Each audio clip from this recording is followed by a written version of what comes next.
Soomaaliya ciidankeeda hadda ayaa wuxuu maraa meel oo dhismihiisii iyo qabanqaabadiisii iyo ay bilow tahay weli. Hawl waa la soo qabtay laakiin in ciidan la dhisay 2 iyo 3 iyo 4 iyo 5 sano kuma dhismay muddo dheer waqti dheer u baahan yahay. Inta adika joogteen aad ka qiyaasi kartaan iyo marka ciidamada aad tagtaan oo ku biirtaan meesha aad ka bilaabaysaan iyo inta muxuu idin dhiman oo jaranjarada oo kor in loo sii raaco u baahan. Marka ciidanka dhismihiisu waa long term investment wax oo immediate maaha, laakiin waxaad tihiin abuurkii ciidanka xoogga dalka Soomaaliyeed. Cir bad dhul yani beer weyn haddii la abuurayo oo la tacbayo abuur badan waxaa laga yaabaa beerta hadda noo tacban in yar inay ka abuuran tahay oon dhalinyaro muxuu ahay jiilkiina ama intaa soo martay ama Turkiga ka timaado ama meelo kale ka yimaadeen inay joogaan, laakiin intaas de nisbe aad iyo aad u yar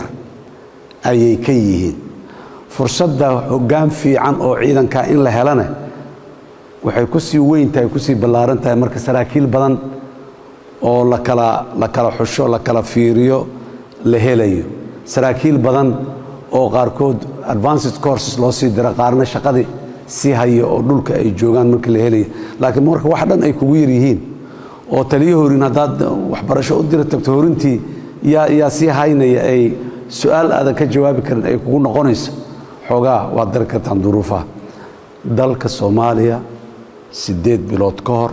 9 bilood aan dhooba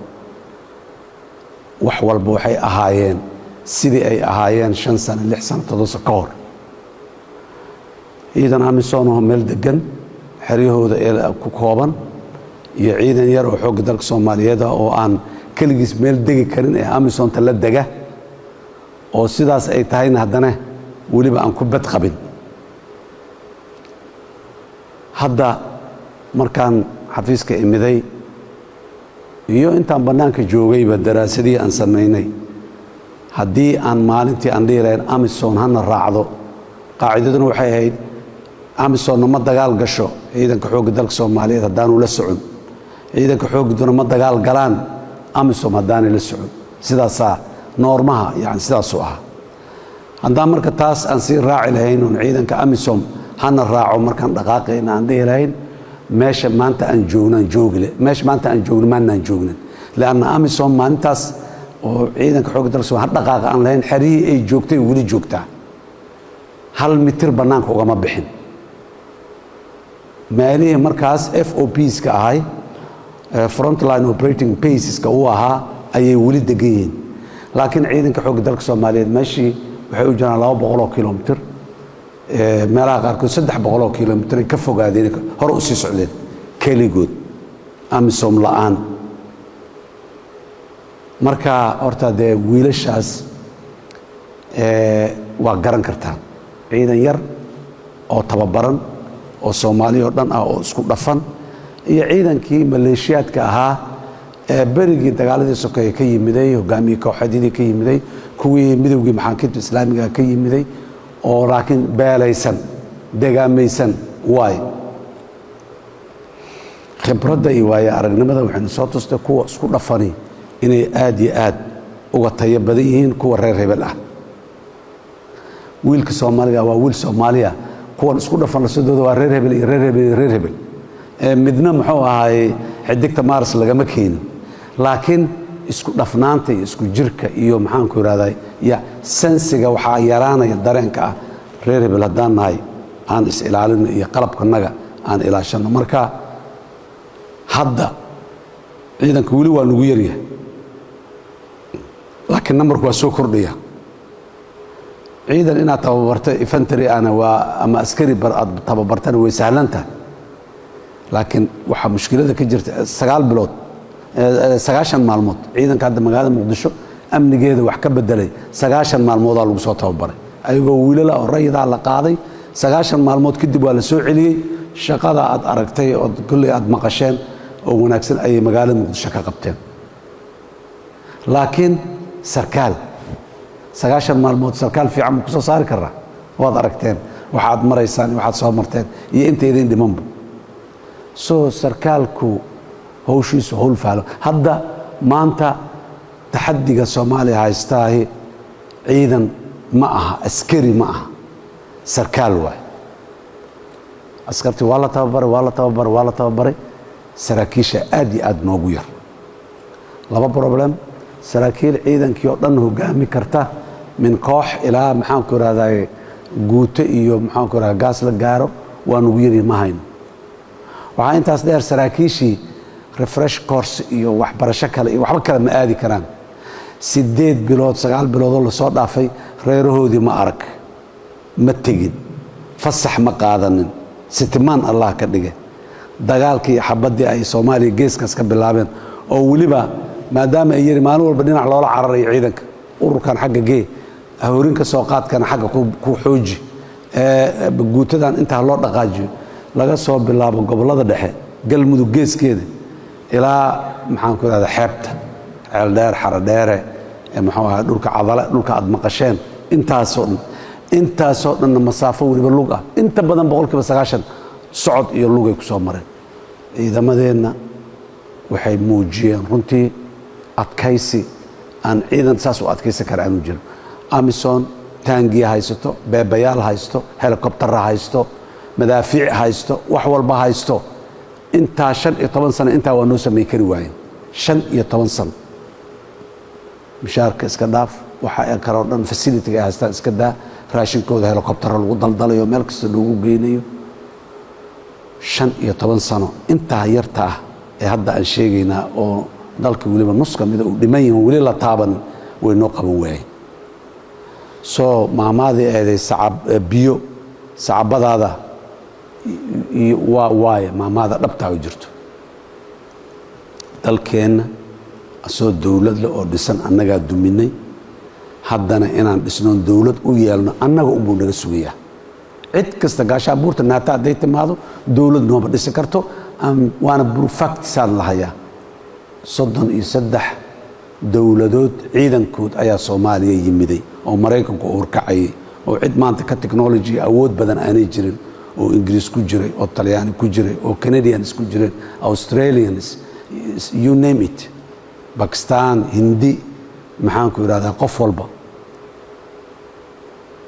dhowr sano kadib waa isaga soo huleeleen waa ka soo tageen ayadoo intaasoo raga ay waliba uga dhimatay ujeedada ay yimideen waxay Soomaaliya hal xasiliyo dawladna loo dhiso soo rajo in oo dal kale ciidan ka yimid ay dawlad noo dhisaan ma qab waana la kaalmay karaa aqoonana lagu kaalmay karaa sida haddaba muxuu ahaay Qatar ay noo kaalmeynayso qalabana lagu kaalmay karaa oo waxaana la sii karaa qalabkaan u baahanoo dhan laakiin qofna lama sii karo qof waxa aad tahay adigu Soomaali dal kale aan lahayn diintiisa islaamku ay tahay ummadaas ay tahay hooyadii iyo aabihii abkiis meesha ay joogaan taariikhdiisii iyo hawiyadiisii identitygiisii meeshaas ay taalo oo meel kastoo kale caalamka uu tagay aanay waxba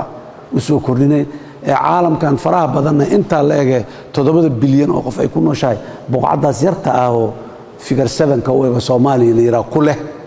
that's who you are qofkaas tahay soo qofku bedeli karo oo intaas yeelan kara ma jiro adiguna ma yeelan kartid meel kale oo qof kale u leh soo dhalinyaro dalka adigu idu sugaya markaad wax baranaysid galaas ku jirtid tababar ku jirtid waxa uu baranin inaa adiga ku anfacayso waxbarashada 20 milyan oo Soomaalida oo ama xiriyaha qaxootiga jira ama dalka gudihiisa ku rafaadsan ayaad u baranaysaa markaad dib badan aad galayso oo tababar adag aad ku jirto oo dhibtoonaysid oo aad iyo aad u dhibtoonaysid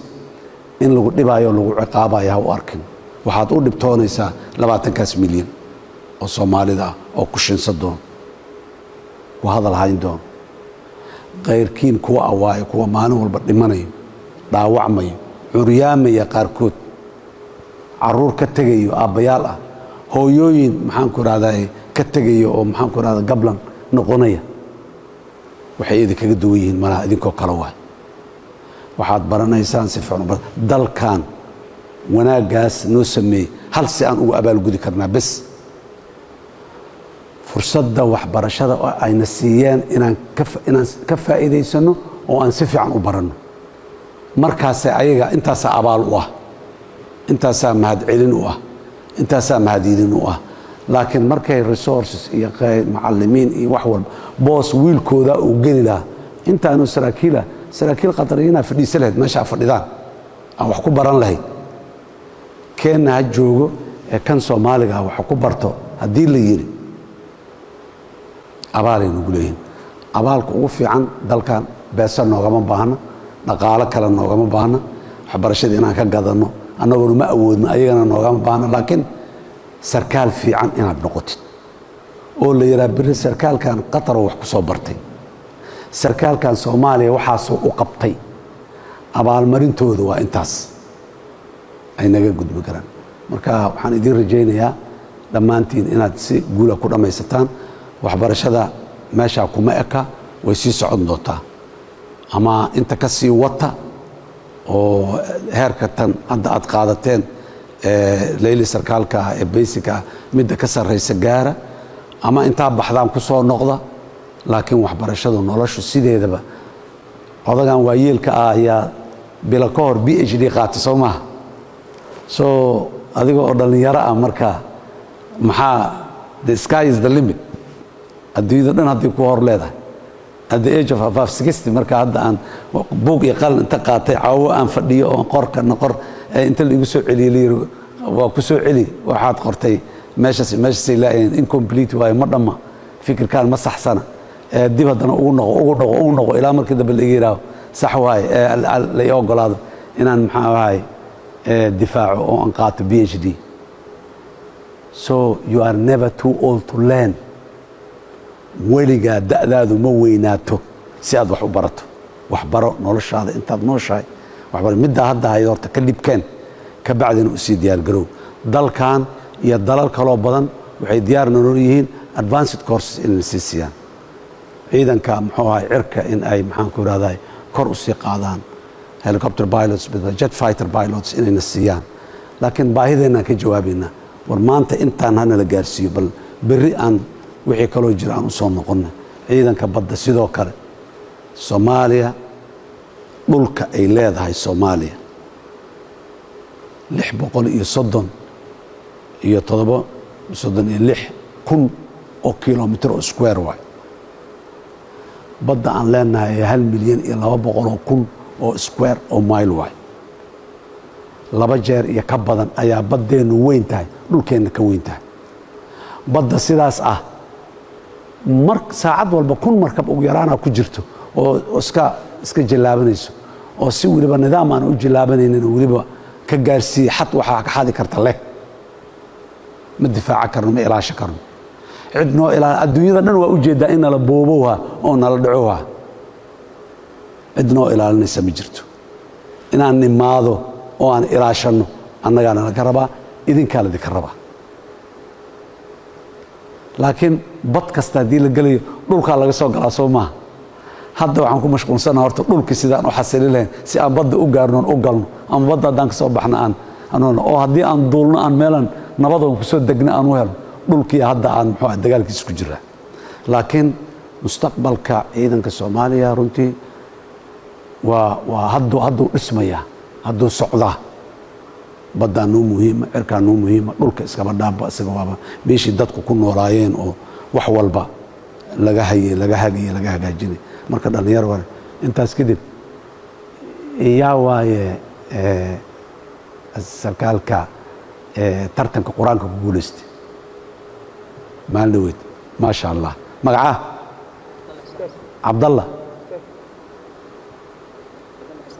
Abdallah Hussein ma sha Allah Abdallah fidis baab Allah ku barakeeyo waa maadsantahay annaga ummadaanahay Soomaali ah muslimiin aadan maanta aan u jeclaystay dhaqankaasi haddaan isku dadayo wayna Soomaaliya waa jananka yaqaan waa naga suulay garka la soo xiiro subaxdii marka saan loo taagan saan in la yiraahdo garka saaka garka soo xiirin la yiraahdo la isku ciqaabo yan soo marnay waa ka nimid hadda taliyaha ciidanka muxuu ahay akademiyada ciidanka dhulka Soomaa nin garka weyn that's it waa part of our identity. garku waa sunna soo maaha haddaad iska xirtidna hadda dembi weyn maaha laakiin waa identity waa sunno qofna garkaaga ilaa dhaaf laguma qasbayo laakiin qofna xiir laguma qasbayo marka hawiyadeenna ama identitygeenay ka mid tahay inaan ahay kow muslimaan ahay horta kow bilyanska muslimiinta caalamka ku noolaan qofka ahay markaan ka imaado soomaaliyaan ah sii soco markaan ka timaa reer hebel waa iska sii socotaa laakiin midda adduunyadu ay ugu taqaano waa maxay inaan qof muslina ahay aan soomaali ahay midda kale qofkaas waa soomaali haddii lagu yidhaha maxaa kugu soo dhacaya inuu muslim yahay kugu soo dhacayse ama uu kristan yahay xataa qalbigaaga ma gelayso qofkaas waa soomaali haddii lagu yidhaha ama muxuu af ingiriis ku hadlaa ama af jarmal ku hadlaa isdhiimaysa af soomaali ku hadlaa afka iyo diinta iyo dhaqanka iyo ism waa hawiyada aan leenahay tiirarka ay ku taagan tahay waa marka baaba allah ku barakeeyo dhammaantiinna ilaahay idinkiisa nin walba intuu kari karo inuu ku dadaalo muxuu ahaay barashada guud ahaan ee diinta islaamka taxfiid alqur'aanna wax gaara iyo mansab gaara ayuu ilaahay agtiisa uu ku leeyahay qofka maxaan ku ihahdaay qur-aanka adiga waxba kaagama baahna qur-aanka adiga kuuma baahna adaa u baahan innaa naxnu nazalna dikra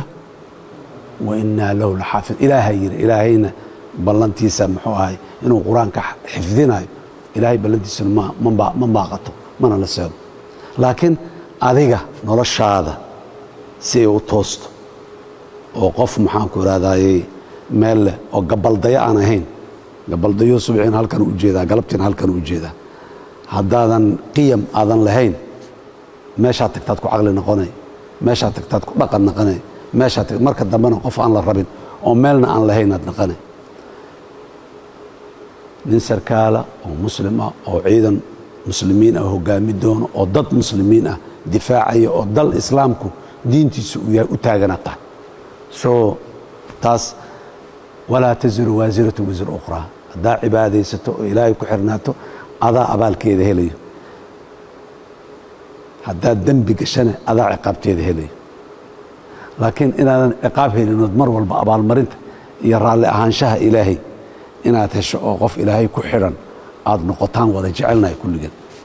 dhallinyaraad tihiin ilmahayga waxaan la jecelahay idinla jecelahay ilmahaygana saasaan la jecelahay marka guul iyo khayraan idiin rajaynaa